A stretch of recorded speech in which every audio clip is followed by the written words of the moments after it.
बहुत बहुत स्वागत है आप सबका यंग बाइट में। मेरी तरफ से आप सबको सलाम। मैं हूं आपका मेज़बान मलिक मुदस्सर। मेरे साथ आज फ़ोन लाइन पे मौजूद हैं वॉइस ऑफ यूथ के फाउंडर मेंबर मोहम्मद नसीर नाइक। हम उनसे कुछ सवाल करेंगे और जवाब तलब करने की कोशिश करेंगे। नसीर साहब, बहुत बहुत स्वागत है आपका यंग बाइट में। जी शुक्रिया मलिक मुदस्सर साहब, आपका भी। ज़िला इंतज़ामिया से आपकी बात हुई इस हवाले से? अगर बात हुई तो उनका रिस्पांस क्या रहा नसीर साहब? क्या कहना चाहते हो आप? जी सर, मैंने बात की थी एक्शन साहब से और उन्होंने मुझे कहा था कि ये जो जियो को जो हमने काम दिया है, इनको मलबा जो है रोड के ऊपर नहीं रखना है, ये काम इनको होने दो। उसके बाद इन्होंने साथ साथ में जो है ये मलबा भी उठाएंगे और दूर जाके कहीं ये फेंकेंगे। मगर मुझे लगता है वो नहीं हुआ है। अगर वैसा होता या कार्रवाई की होती एक्शन साहब ने, तो आज ये देखने को नहीं मिलता जो ये मलबा रोड के ऊपर जूं का तूं है। इसलिए मुझे लगता है कोई एक्शन नहीं हुआ है। मैंने कॉन्फ्रेंस भी की थी मगर फिर भी कोई एक्शन नहीं हुआ है। यहाँ के मुकामी लोगों ने कॉन्ट्रैक्टर से बात की। कॉन्ट्रैक्टर ने कहा कि हमने पीडब्ल्यूडी डिपार्टमेंट से एग्रीमेंट किया है 4.50 लाख का। उन्होंने हमको एक एनओसी दी है कि आप फाइबर लाइन को बिछा सकते हो। जो रोड का मेंटेनेंस है हम उसको खुद करेंगे। मौजूदा जो काउंसलर है डीडीसी रामसू ए, उसने इस हवाले से कोई बात नहीं की। आप डिपार्टमेंट को कसूरवार ठहरे कि यहाँ का जो मौजूदा काउंसलर है? इस हवाले से आपका क्या कहना है? सर, जिस जियो के डिपार्टमेंट ने काम लिया है, जो उनका कॉन्ट्रैक्टर था, जो ठेकेदार है, उससे भी मेरी बात हुई थी फ़ोन पे। उन्होंने भी मुझे यही कहा था कि हमने जो है पीडब्ल्यूडी को पैसा दिया हुआ है 4 करोड़ रुपया। वो मैंने एक्शन साहब को भी बताया था। सर, ये तो कह रहे हैं हमने इनको पैसा दिया डिपार्टमेंट को, तो चलो अगर पैसा दिया है तो मैंने ये भी कहा था इनको कि आपको पैसा इसलिए नहीं दिया गया है कि आप हमारे रोड की हालत को जो है बर्बाद करके रख दें। अब जो है मैं किसको ये इल्ज़ाम ठहरा रहा हूँ या इसका कसूरवार कौन है? सबसे पहले मैं अपने आप को भी कहता हूँ कि मैं भी इसका हिस्सेदार हूँ, क्योंकि मैंने भी कॉन्टेस्ट इलेक्शन किया हुआ था डीडीसी काउंसलर का। हम लोग 14-15 कैंडिडेट थे नील से। हमारी नील में तो हुआ यही है कि हमें जो है लीडर बहुत ज़्यादा है। हम लोग, हमारा जो काम है वो इसलिए नहीं बन रहा है क्योंकि हम जो है सिर्फ पार्टियों के पिट्ठू बनते हैं और उसके अलावा हमें कुछ आता नहीं है। मैं उनकी बात करता हूँ जिन लोगों को अवाम ने फिर चुना था। फैसला होता है अवाम का। अवाम ने जो हातमी फैसला लिया और एक को आगे किया, जिसको ओहदा दिया था, वह है हमारे काउंसलर साहब। वो मजबूर है शायद। हर एक डिपार्टमेंट तो उसको हम देखते हैं फेसबुक में, व्हाट्सएप पे, मीडिया में। शायद या तो वो अपने आप को ये जाहिर करना चाहता है कि मैं काउंसलर हूँ, आप मुझे देखो। क्योंकि हर डिपार्टमेंट में जब हम उसको देखते हैं तो वो उस डिपार्टमेंट में जाके, मुझे लगता है, खाली फ़ोटो उठाने के लिए जाते हैं। शौकीन है वो फ़ोटो उठाने के। और वो आम जैसे लोग हैं वैसे ही वो भी मोबाइल पे ही वीडियो बनाते हैं, एक बचकाना हरकत करते हैं, वो भी देखने को मिलता है। और हम तनकीद तभी करते हैं, हम ऐसे तनकीद नहीं करते हैं क्योंकि उनका काम था, जब वो किसी डिपार्टमेंट में जाता है तो वहाँ जब कोई काम होता उसका तो ग्राउंड ज़ीरो पे कोई न कोई नतीजा मिलना चाहिए था।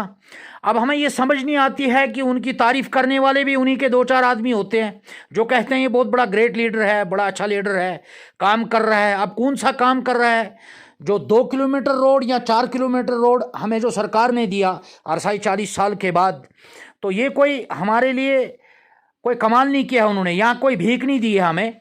ये जो रोड है ये 40 साल का बिछड़ा हुआ रोड है और इस रोड की हालत की वजह से हमारे इलाकाई नील का नक्शा ही बदल गया है।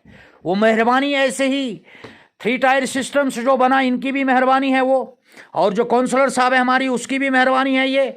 और आज तो सियासत है नहीं, कोई सियासी तंजीमें नहीं है जो, यहाँ सियासी सरकार कोई है नहीं।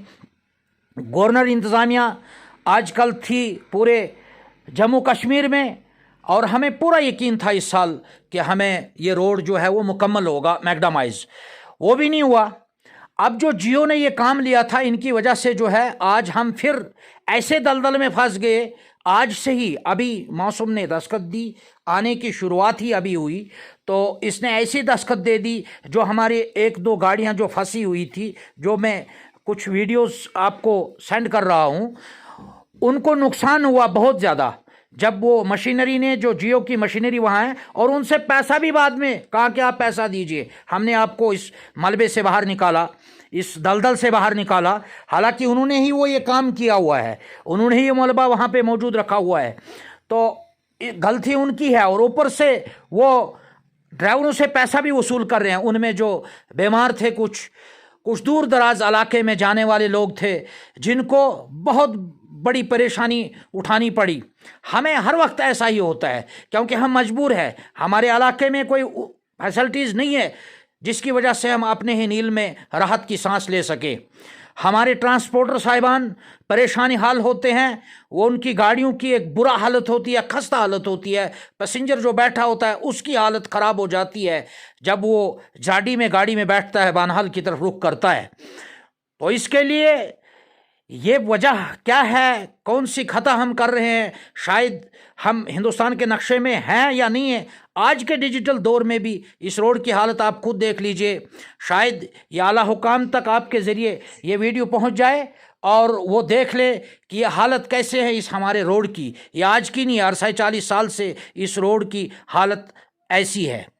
रहा सवाल इंतज़ामिया का, हमारे हाल ही में हमारे डीसी साहब भी तशरीफ़ लाए थे प्रहंदर में। वो गुगवनी के रोड से आए हुए थे और वापसी पे जो है वो प्रहंदर से नीलटाप और नीलटाप से चमलवास रोड की तरफ वापस आए थे। उन्होंने भी देखा, अच्छी तरह बखूबी देखा, मगर मैं कहता हूँ शायद कमिश्नर साहब की भी कोई सुनता नहीं है।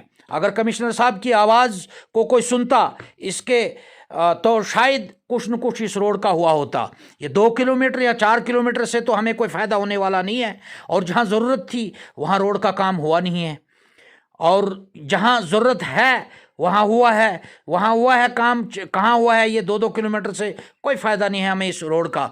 आज जो है अभी बर्फ़ बाकी है, तब क्या होगा, इस रोड की हालत क्या होगी तब, वो आप बखूबी जानते हैं।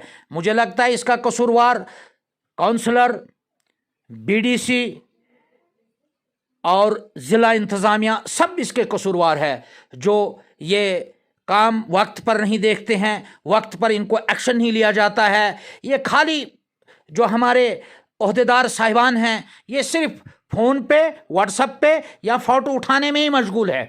इनकी वाहवाही क्यों होती है, इनको शाबाशी क्यों होती है? ये मजबूर वो लोग हैं जो इनको शाबाशी करने में मजबूर है। शायद उनको ज़रूरत है इनकी, तभी तो वो ऐसा करते हैं। हमें उससे कोई फ़र्क नहीं पड़ता है कोई किसको क्या करता है, कौन क्या नहीं करता है। हमें काम चाहिए था ग्राउंड ज़ीरो पे। ग्राउंड ज़ीरो पे तो काम हो नहीं रहा है। एम्बुलेंस की बात हुई थी प्रहंदर में, कमिश्नर साहब ने बात की थी कि यहाँ एम्बुलेंस मिलेगी आपको। मैं कहता हूँ डीसी साहब ने अगर बोला था तो दूसरे दिन ही वह एम्बुलेंस पहुँच जानी चाहिए थी, नहीं पहुँची। इसका मतलब है कि ये लॉलीपॉप दे रहे हैं हमें। हर काम में हमसे झूठे वादे किए जाते हैं। जैसे आज तक सियासत ने किया, वैसे ही आज भी हमारे साथ झूठे वादे हो रहे हैं। और दूसरा बदकिस्मती का आलम है, हम किस एसडीएम के पास गवार लगाए, हमारी 6 पंचायतों को भी बंटवारा कर दिया गया है। वो कौन है, किस तहसीलदार के पास हम जाए, किस एसडीएम के पास हम जाए तो कहाँ जाए? हम लोग वो परेशानी से भी जूझ रहे हैं। इसलिए मैं आज आपके माध्यम से, यंग बाइट के माध्यम से, आप खुद भी आए हो, आपने खुद भी वहाँ की हालत देखी है ग्राउंड ज़ीरो पे, और आप खुद आए हैं वहाँ, देखा है आपने कि हम किन हालातों से गुज़र रहे हैं। मेरा लास्ट पे यही कहना होगा ज़िला इंतज़ामिया से और गवर्नर इंतज़ामिया से, पहले ही गरीब आवाम जो है वो पिसी जा रही है 2 साल से कोविड की महामारी की वजह से, और आज हमें आज से ही ये गरीबों की गाड़ियां अगर बंद हो जाएंगे और हमारे गरीब अवामन नास को अगर आज से ही ये परेशानी उठानी पड़ेगी, तो आने वाले जो 3-4 महीने जो बर्फ़ आने वाली है, इन 3-4 महीनों में बर्फ़ानी इलाके हैं दूर दूर तक, हमें लिंक रोड कहीं नहीं है, जब हम गाड़ियों से उतरते हैं तो उसके बाद भी हमें कम से कम 4-4, 1-1, 2-2, 3-3 किलोमीटर जाना पड़ता है। दूर सफ़र हमारा रहता है, वक्त पर हम पहुंच नहीं पाते हैं। घर में भी परेशानियां, अपनी भी परेशानी, और हर परेशानी का सामना हमें करना पड़ता है। और इन ओहदेदारों को कोई टस से मस नहीं होता है, सिर्फ हम इनको देखते। हर मिनिस्टरों के साथ में फ़ोटो उठाने के लिए ये नंबर 1 पर होते हैं और पहली लाइन पर होते हैं, पहले सफ में होते हैं। शायद इनको एक शौक़ था, वो यही अपना शौक़ पूरा कर रहे हैं। बाकी ग्राउंड ज़ीरो पे कोई काम नहीं। अगर जो मैंने काम बताए इनमें से अगर कोई एक काम मुकम्मल हुआ है तो फिर हम तनकीद करते हैं। अगर इनमें से कोई भी काम मुकम्मल नहीं हुआ है या इनमें से किसी काम के लिए गवाहार नहीं लगाई, अगर लगाते तो है ये खाली फ़ोन पे बोलते हैं। वो इसलिए बोलते हैं क्योंकि ये मिली जुली, यही लगता है कि आपस में मिले हुए होते हैं कि हम आपको बोलेंगे मगर आपको उससे कोई फ़र्क नहीं पड़ना चाहिए। अगर उनको फ़र्क पड़ता तो आज ये हालत रोड की और बगैर एम्बुलेंस की और बगैर डिस्पेंसरी की, बगैर डॉक्टर की इलाकाए नील नहीं होता। इसीलिए डीसी साहब को भी दावत दी थी इन्होंने कि ये 3-4 मुद्दे जो है हमारे जेन्युइन मुद्दे हैं, ये हल होने चाहिए, मगर उसके बाद भी कोई एक्शन नहीं हुआ। सिर्फ ये आपस में एक दूसरे की तारीफ़ करते हैं, तो उस तारीफ़ का फ़ायदा किसी गरीब आवाम को नहीं मिला है। और इसलिए ये सब दावे जो है ये खोखले दावे हैं, और ये दावे जो है ये खोखले दावे हैं। ये ग्राउंड ज़ीरो पे कुछ भी नज़र नहीं आता है। इन्हीं अल्फाजों से मैं इजाज़त चाहता हूँ। अल्लाह हाफिज़।